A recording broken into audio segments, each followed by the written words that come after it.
दोस्तों, एक बार फिर से स्वागत करता हूं मैं आप सभी लोगों का आपके अपने चैनल पर। नोटिस आता है, नोटिस को फाड़ के डायरेक्टली फेंक देना है। अगर बैंक से कोई भी नोटिस आता है तो उसका क्या मतलब है? काफ़ी लोग ये करते हैं, नोटिस आते ही नोटिस को फाड़ते हैं और फाड़ के बाहर फेंक देते हैं। बहुत लोग क्या करते हैं कि नोटिस को रिसीव ही नहीं करते। जब भी नोटिस आता है तो पोस्टमैन के द्वारा उनको वापस भेज देते हैं। तो किस नोटिस को हम लोग फाड़ के फेंक सकते हैं, किस नोटिस का हमें रिप्लाई करना चाहिए, किस किस तरीके के नोटिस होते हैं, सभी के बारे में बात करेंगे आज के इस वीडियो में। अगर आपका भी बैंक या एनबीएफसी से लोन है तो ये वीडियो आपके लिए बहुत ज़्यादा इंपॉर्टेंट होने वाला है। तो वीडियो को बिना स्किप किए लास्ट तक देखेंगे तो सारी बातें आपको डिटेल में समझ में आ सकेगी। इस वीडियो में मैं आपको एक एक करके नोटिस के नाम बताने वाला हूँ, जिस जिस नाम से आपको नोटिस आ सकते हैं और किन किन नोटिस का आपको रिप्लाई किन किन कंडीशंस में करना है या फिर नहीं करना है।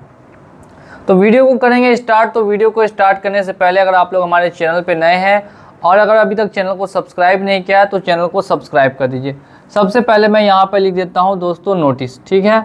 नोटिस वो भी कब? लोन को डिफ़ॉल्ट होने पे। सबसे जो कॉमन नोटिस है जो हर बैंक या हर एनबीएफसी भेजती है वो कौन सा नोटिस है? देखिए, जो सबसे कॉमन नोटिस होता है जो हर बैंक भेजती है या हर एनबीएफसी भेजती है, इसे हम बोलते हैं दोस्तों डिमांड नोटिस। आपने भी अगर लोन लिया है तो आपको भी कभी ना कभी ये नोटिस ज़रूर आया होगा डिमांड नोटिस के नाम से। हर बैंक हर एनबीएफसी इस नोटिस को एक बार ज़रूर भेजती है, 2 महीने डिफ़ॉल्ट होने के बाद या कभी कभी 3 महीने डिफ़ॉल्ट होने के बाद या कभी 4 महीने डिफ़ॉल्ट होने के बाद ये नोटिस लेकिन आना ज़रूरी है। अब ये डिमांड नोटिस का किन किन कंडीशंस में हमें रिप्लाई करना चाहिए और किन किन कंडीशंस में रिप्लाई नहीं करना। देखिए, डिमांड नोटिस का मेनली मतलब होता है कि जो आपका अमाउंट है वो आपसे मांगते हैं, पूरा आउटस्टैंडिंग अमाउंट बोलते हैं, एक साथ आपको पेमेंट करना है। उसमें कुछ अमाउंट मेंशन किए होता है और टाइम मिलता है आपको 7 दिन का। 7 डेज़ में बोलते हैं कि यहाँ पे आपको पेमेंट को करना होगा, अदरवाइज़ हम लोग आगे कार्रवाई करेंगे।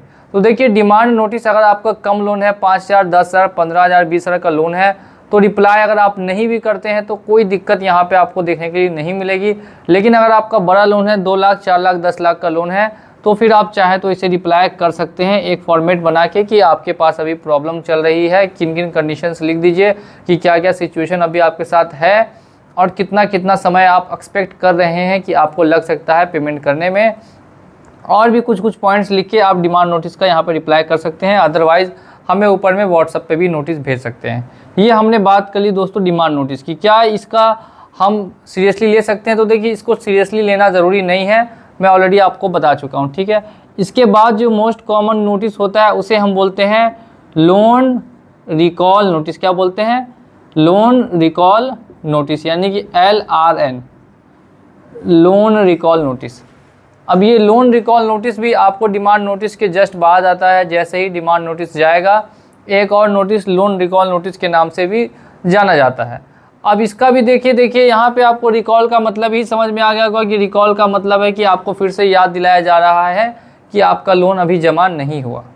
यानी ये याद दिलाने के लिए नोटिस भेजा है कि आपका लोन अभी जमा नहीं हुआ, आप जल्द से जल्द अपने लोन की पेमेंट कर दें, नहीं तो हम आपके ऊपर आगे कार्रवाई करेंगे। क्या इसे हम लोग सीरियसली ले सकते हैं? तो देखिए, ये भी कुछ खास सीरियसली नहीं है। अगर आपने छोटे छोटे एनबीएफसी से लोन लिया है 10,000, 20,000, 5,000, 8,000 का, तो इसका रिप्लाई अगर आप नहीं भी करते हैं तो चल जाएगा। लेकिन अगर बहुत बड़ा लोन है 10 लाख, 5 लाख, 2 लाख का, तो आप इसका चाहे तो रिप्लाई कर सकते हैं। वो आपके ऊपर डिपेंड करता है, रिप्लाई कर भी सकते हैं और नहीं भी कर सकते हैं।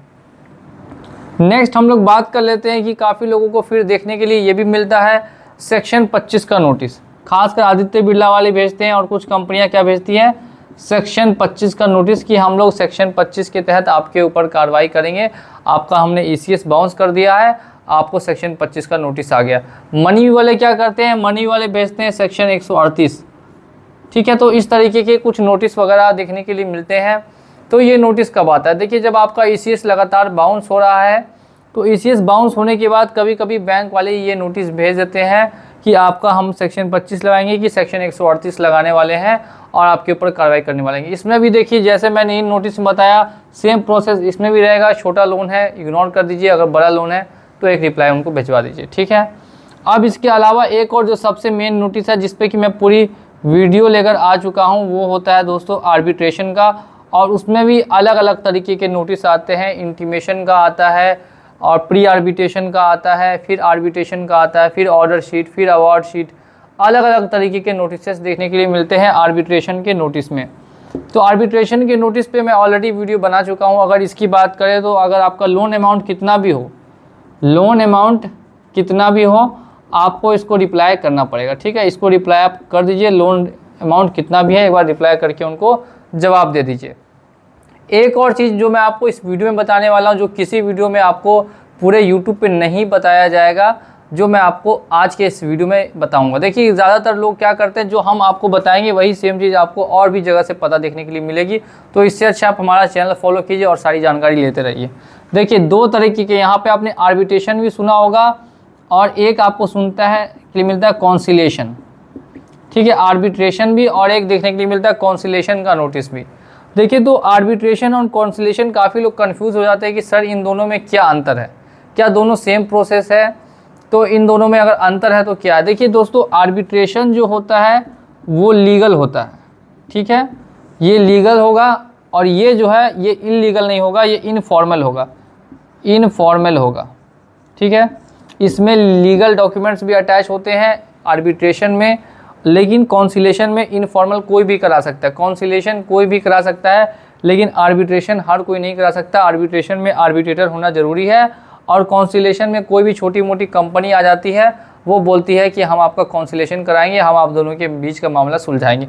बस इतना ध्यान रखिए कि ये लीगल है, ये इनफॉर्मल है, यानी कि ये फॉर्मल है और ये इनफॉर्मल है। इसमें ऐसा कुछ भी लीगल नहीं होता है, कॉन्सिलेशन में कुछ भी लीगल नहीं होता है, जबकि आर्बिट्रेशन में लीगल होता है, ठीक है। तो इस चीज़ का बस आपको डिफरेंस है आर्बिट्रेशन में और साथ साथ में कॉन्सिलेशन में। देखने में लोगों को लगता है कि ये सेम है, लेकिन कुछ भी सेम नहीं है, थोड़ा सा इसमें डिफरेंस देखने के लिए मिल जाता है। प्रोसेस सेम बोल सकते हैं लेकिन डिफरेंस मैंने आपको ऑलरेडी यहाँ पे बता दिया है। कुछ एनबीएफसीआई क्या करती है कि आपको कॉन्सिलेशन का नोटिस भेज देती है और उस पर लिख देती है हम आर्बिट्रेशन करा रहे हैं, जबकि ये बिल्कुल गलत है, ऐसा नहीं होता। मैंने बहुत सारे नोटिस देखे हैं जिसपे कि कंपनी लिख देती है आर्बिट्रेशन एक्ट के तहत आपको नोटिस भेजा है, section 21 of arbitration and conciliation act की तरफ नोटिस भेज दिया और हमने आर्बिट्रेटर अपॉइंट कर दिया, जबकि ऐसा कुछ भी होता नहीं है, क्योंकि वो लोग असल में कॉन्सिलेशन करा रहे होते हैं किसी भी पार्टी से, थर्ड पार्टी से, और बोल देते हैं हम आर्बिट्रेशन करा रहे हैं। तो ये अंतर हो गया इन दोनों के बीच में। अब इसके अलावा भी कुछ कुछ नोटिस है जो देखने के लिए मिलते हैं। एक मिलता है आपको दोस्तों फाइनल वार्निंग नोटिस, ठीक है, एक मिलता है फाइनल वार्निंग नोटिस, एक मिलता है डनिंग लेटर, ऐसा करके भी कुछ आजकल आने लगा है डनिंग लेटर, ठीक है। तो ये भी कुछ तरीके के नोटिस है जो आजकल नए नए मार्केट में कंपनियां बना के भेज रही हैं। तो देखिए ये सारे नोटिस जो आपको मैंने बताए, जो भी सब आ रहे हैं, सभी के सभी बैंक से ही आ रहे हैं। बैंक की ही आपको ये सारे नोटिस भेज रही है, किसी न किसी एडवोकेट के द्वारा या अपने ही अंदर में उन्होंने किसी कंपनी को रखा हुआ, उसी के द्वारा ये सारे नोटिस आपको भेजे जा रहे हैं कि आप जल्द से जल्द उनका पेमेंट कर दीजिए। सभी नोटिस का मेन मकसद क्या होता है, तो इनका मेन जो मोटिव हम लोग बोलेंगे वो बोलेंगे सिर्फ और सिर्फ आपको रिमाइंडर देना कि हमारे पास आपका पैसा भी बचा है, इसको आप जल्दी से जल्द पेमेंट कर दीजिए। ये हमने बात कर ली दोस्तों हर तरीके के नोटिस के बारे में जो कॉमनली आते हैं। अगर कोई ऐसा नोटिस है जिसके बारे में आपको कन्फ्यूज़न है तो आप हमें कमेंट सेक्शन में आके पूछ सकते हैं, मैं जल्द से जल्द उस पर वीडियो लाने की कोशिश करूंगा और उम्मीद करता हूं कि आपको ये वीडियो समझ में आया होगा। अगर इन दोनों की बात करें तो इन दोनों पे आपको कुछ खास फ़र्क पड़ेगा नहीं, तो इनका आप रिप्लाई दे तो भी ठीक है। ऐसे तो ये कम नोटिस आते हैं, final warning notice, dunning letter, ये सब बहुत कम देखने के लिए मिलता है, तो इसका आप रिप्लाई नहीं भी करते हैं तो कुछ खास आपको फ़र्क पड़ने वाला नहीं है। तो ये हो गया, हम लोगों ने बात कर लिया आज के इस वीडियो में मेन कॉमन नोटिस के बारे में। आर्बिट्रेशन का रिप्लाई करना इंपॉर्टेंट होता है, तो आर्बिट्रेशन का हमेशा रिप्लाई करें। कॉन्सिलेशन में आप रिप्लाई कर भी सकते हैं, नहीं भी कर सकते हैं, ये सब कुछ मीटिंग वगैरह से किया जाता है। डिमांड नोटिस मैंने बता दिया, रिकॉल बता दिया, सेक्शन 25(1)38 का नोटिस बता दिया और आर्बिट्रेशन एंड कॉन्सिलेशन का नोटिस बता दिया, ठीक है। तो इसी के साथ चलता हूँ आज के इस वीडियो में और मिलूंगा आप लोगों से अगली वीडियो में बहुत ही जल्द। जय हिंद, जय भारत।